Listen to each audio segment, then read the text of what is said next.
ណាសូមក្រាបថ្វាយបង្គំប្រធេរានុធេរៈគ្រប់ព្រះអង្គជាទីសក្ការៈសូមគោរពសម្ដេចទ្រង់ឯកឧត្តមលោកជំទាវអស់លោកស្រីបងប្អូនអ្នកសារព័ត៌មានក៏ដូចជាជនរួមជាតិទាំងក្នុងនិងក្រៅប្រទេសជាទីគោរពនិងជាទីរាប់អានថ្ងៃនេះ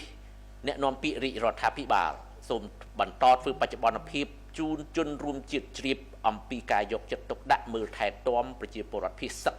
ពីសំណាក់រាជរដ្ឋាភិបាលយើងទាំងអស់គ្នាប្រកាសជានៅចាំបានថាក្នុងសារជូនប្រជាពលរដ្ឋកាលពីថ្ងៃទី10ខែមករាឆ្នាំ2026សម្ដេចមហាបវរធិបតីហ៊ុនម៉ាណែតនាយករដ្ឋមន្ត្រីនៃប្រជាណាចក្រកម្ពុជាបានគូបញ្ជាក់ថាសម្រាប់បងប្អូនជនភៀសសឹកដែលមិនទាន់អាចវិលទៅផ្ទះសម្បែងវិញបានរាជរដ្ឋាភិបាលតាមរយៈក្រសួងនិងស្ថាប័នពាក់ព័ន្ធកំពុងតែគិតគូរពីការពង្រឹងជំរកបណ្ដោះអាសន្នឬក៏អាចផ្លាស់ប្ដូរជំរកបណ្ដោះអាសន្នទៅកាន់ទីតាំងថ្មីដែលមានភាពប្រសើរជាងបច្ចុប្បន្នក្នុងករណីចាំបាច់រាជរដ្ឋាភិបាលក៏គិតគូរដោះស្រាយដើម្បីឲ្យបងប្អូនអាចរក្សារំលឹងជីវភាពនៅក្នុងគ្រាដ៏លំបាកនេះរហូតដល់ពេលដែលបងប្អូនអាចវិលត្រឡប់ទៅផ្ទះសម្បែងវិញបានឆ្លើយតបទៅនឹងបំណងប្រាថ្នានឹងការគិតគូររបស់សម្ដេចនាយករដ្ឋមន្ត្រីចំពោះសុខទុក្ខរបស់បងប្អូនជនភៀសសឹកក្រសួងរៀបចំដែនដីនគររូបនីយកម្មនិងសំណង់បានកំណត់តំបន់ដែលបានសិក្សារួច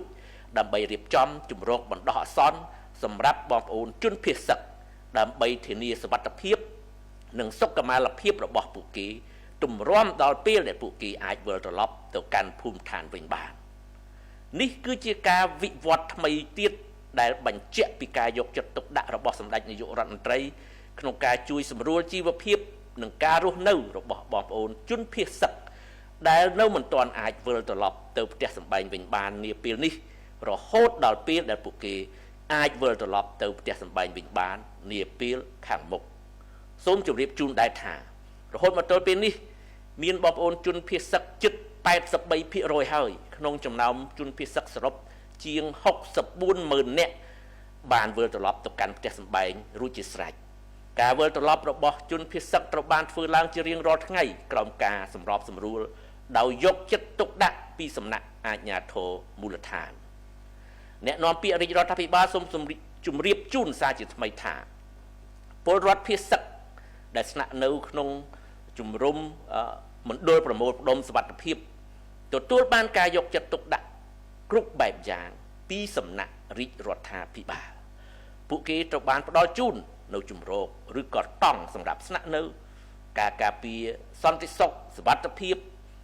ការផ្គត់ផ្គង់ចំណីអាហារដូចជាអង្ករមីត្រីខកំប៉ុងត្រីងៀតទឹកស៊ីអ៊ីវឬក៏សាច់ក្រកជាដើមព្រមទាំងទឹកស្អាតសម្រាប់ទទួលទាននិងប្រើប្រាស់ប្រចាំថ្ងៃភ្លើងអគ្គិសនីបន្ទប់ទឹកបង្គន់អនាម័យនិងសេវាសុខាភិបាលនៅនឹងកន្លែងសេវាទាំងអស់នេះត្រូវបានផ្ដល់ជូនដោយឥតគិតថ្លៃក្រោមការទទួលខុសត្រូវរបស់រាជរដ្ឋាភិបាលនិងក៏មានការចូលរួមពីសំណាក់អាជ្ញាធរខេត្តបណ្ដាប្រទេសជាមិត្តនិងសប្បុរសជនពីគ្រប់ទិសទីលើសពីនេះក្នុងមណ្ឌលសុវត្ថិភាពក៏មានទាំងការផ្ដល់ជូននៅសេវាអប់រំសម្រាប់កុមារតាមរយៈការរៀបចំថ្នាក់រៀនបណ្ដោះអាសន្ននៅក្នុងមណ្ឌលកម្មវិធីអប់រំផ្លូវចិត្តតាមរយៈព្រះពុទ្ធសាសនាក៏ត្រូវបានគិតគូរនិងផ្ដល់ជូនផងដែរជាពិសេសសម្រាប់មនុស្សដែលមានវ័យចំណាស់ក្រោមគំនិតផ្ដួចផ្ដើមពីសំណាក់លោកជំទាវបណ្ឌិតពេជ្រច័ន្ទមនីហ៊ុនម៉ាណែតសួនបន្លែក្នុងមណ្ឌលភៀសសឹកក៏ត្រូវបានបង្កើតឡើងដើម្បីឲ្យពលរដ្ឋភៀសសឹកដាំបន្លែសម្រាប់ប្រើប្រាស់ក្នុងមណ្ឌលថែមទៀតផងចំណែកឯប្រជាពលរដ្ឋភៀសសឹកដែលបានវិលត្រឡប់ទៅកាន់លំនៅឋានរបស់ខ្លួនវិញក៏ត្រូវបានរាជរដ្ឋាភិបាលតាមរយៈអាជ្ញាធរមូលដ្ឋាននិងក្រុមការងារពាក់ព័ន្ធយកចិត្តទុកដាក់ជួយដោះស្រាយបញ្ហានានាដែលពួកគេជួបប្រទះចំពោះមុខនេះរាជរដ្ឋាភិបាលផ្ដោតការយកចិត្តទុកដាក់ទៅលើបញ្ហាសំខាន់3គឺផលប៉ះពាល់លើផលដំណាំស្ថានភាពបំណុលនិងការស្ដារឡើងវិញជាបន្ទាន់នៅសេវាចាំបាច់ដូចជាសេវាទូរគមនាគមន៍ទឹកនិងភ្លើងអគ្គិសនីជាដើមជាក់ស្ដែងឆ្លើយតបទៅនឹងការអំពាវនាវរបស់សម្ដេចបវរធិបតីហ៊ុនម៉ាណែតគ្រឹះស្ថានមីក្រូហិរញ្ញវត្ថុដែលជាសមាជិករបស់សមាគមមីក្រូហិរញ្ញវត្ថុកម្ពុជាបានសម្រេចលើកលែងការប្រាក់សរុប$10.6 លានសហរដ្ឋអាមេរិកសម្រាប់គ្រួសារប្រជាជន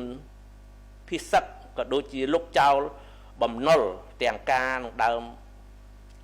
សរុបប្រមាណជា$1 លានសហរដ្ឋអាមេរិកសម្រាប់យោធិនជួរមុខយោធិនរងរបួសនិងគ្រួសាររបស់យោធិនពលីគ្រឹះស្ថានមីក្រូហិរញ្ញវត្ថុក៏បានរៀបចំឥណទានឡើងវិញក្នុងទំហំទឹកប្រាក់ប្រមាណជា$500 លានសហរដ្ឋអាមេរិកដើម្បីសម្រាលសម្ពាធហិរញ្ញវត្ថុជូនដល់ជនភៀសសិកនិងអតិថិជនដែលរងផលប៉ះពាល់ផ្សេងទៀតនេះសបញ្ជាក់ពីការយកចិត្តទុកដាក់ដោះស្រាយតាមគ្រប់មធ្យោបាយរបស់រាជរដ្ឋាភិបាលដើម្បីជួយដល់បងប្អូនជនភៀសសិកក៏ដូចជាគ្រួសារវីរៈយុទ្ធជនពលីនិងវីរៈយុទ្ធជនដែលរងរបួសអ្នកនាំពាក្យរាជរដ្ឋាភិបាលសូមជម្រាបជូនថាបន្ទាប់ពីកិច្ចខិតខំប្រឹងប្រែងស្វះស្វែងរកបទឈប់បាញ់ដើម្បីបញ្ចប់សោកនាដកម្មទៅលើប្រទេសជាតិនិងប្រជាពលរដ្ឋរាជរដ្ឋាភិបាលនិងថ្នាក់ដឹកនាំដែលមានសម្ដេចតេជោហ៊ុនសែនប្រធានព្រឹទ្ធសភានិងសម្ដេចធិបតីហ៊ុនម៉ាណែតនាយករដ្ឋមន្ត្រីបានផ្ដោតការយកចិត្តទុកដាក់ខ្ពស់បំផុតទៅលើគ្រួសារយុទ្ធជនពលី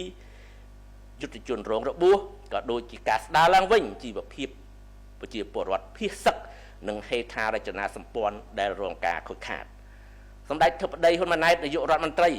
បានតែងតាំងសមាជិកភាពក្រុមការងារចំពោះកិច្ចមួយកាលពីថ្ងៃ23ខែធ្នូឆ្នាំ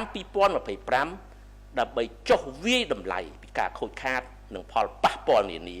ឲ្យបានជាក់លាក់ដើម្បីរាជរដ្ឋាភិបាលយកមកធ្វើជាមូលដ្ឋាននៅក្នុងការអន្តរាគមន៍ដោះស្រាយឲ្យមានប្រសិទ្ធភាព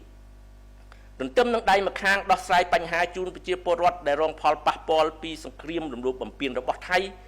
ដៃម្ខាងទៀតរាជរដ្ឋាភិបាលក៏កំពុងខិតខំយ៉ាងខ្លាំងលើនយោបាយការទូតដើម្បីដោះស្រាយបញ្ហាព្រំដែនជាមួយប្រទេសថៃដោយសន្តិវិធីតាមរយៈយន្តការ JBC ដោយអនុលោមតាមអនុសញ្ញាសន្ធិសញ្ញានិងច្បាប់អន្តរជាតិអ្នកនាំពាក្យរាជរដ្ឋាភិបាលសូមបញ្ជាក់ជូនជាថ្មីថាកម្ពុជាប្រកាន់ជំហរម៉ឺងម៉ាត់ក្នុងការការពារខ្សែព្រំដែនអន្តរជាតិកម្ពុជាថៃដែលបន្សល់ទុកដោយគណៈកម្មការព្រំដែនឥណ្ឌូចិនសៀមដោយគោរពគោលការណ៍ច្បាប់អន្តរជាតិគោលការណ៍ខ្សែព្រំដែនមិនកែប្រែគោរពអនុសញ្ញាសន្ធិសញ្ញាបារាំងសៀមផែនទីនិងកំណត់ហេតុបោះបង្គោលព្រំដែនរបស់គណៈកម្មការបោះបង្គោលព្រំដែនឥណ្ឌូចិនសៀមព្រមទាំងឯកសារកិច្ចព្រមព្រៀងពាក់ព័ន្ធនានាដែលភាគីទាំងពីរបានឯកភាពគ្នាកាលពីពេលកន្លងទៅកម្ពុជាមិនទទួលស្គាល់ជាដាច់ខាតនៅការកែប្រែខ្សែព្រំដែនណាមួយដែលកើតចេញពីការប្រើប្រាស់កម្លាំងខ្ញុំមានព័ត៌មានទី2ដែលត្រូវជម្រាបជូនបងប្អូនជនរួមជាតិជ្រាបនៅព្រឹកថ្ងៃទី29ខែមករាឆ្នាំ2026នេះកិច្ចប្រជុំក្រុមលេខាធិការដ្ឋាននៃគណៈកម្មាធិការព្រំដែនថ្នាក់យោធភូមិភាគកម្ពុជាថៃ OBC រវាងយោធភូមិភាគទី5ភាគីកម្ពុជានិងកងទ័ពភូមិភាគទី1របស់ថៃបានបិទបញ្ចប់ហើយបន្ទាប់ពីដំណើរការអស់រយៈពេល3ថ្ងៃគិតចាប់តាំងពីថ្ងៃ27ខែមករាឆ្នាំ2026មកកិច្ចប្រជុំនេះប្រព្រឹត្តទៅនៅឯច្រកអន្តរជាតិប៉ោយប៉ែតខេត្តបន្ទាយមានជ័យទល់នឹងខេត្តស្រះកែវប្រទេសថៃគណៈប្រតិភូក្រុមលេខាធិការរបស់កម្ពុជាដឹកនាំដោយឧត្តមសេនីយ៍ទូសកឹមប៉ាក់ប្រធានក្រុមលេខាធិការ OBC កម្ពុជានិងគណៈប្រតិភូក្រុមលេខាធិការរបស់ថៃដឹកនាំដោយឧត្តមសេនីយ៍ទូភិថា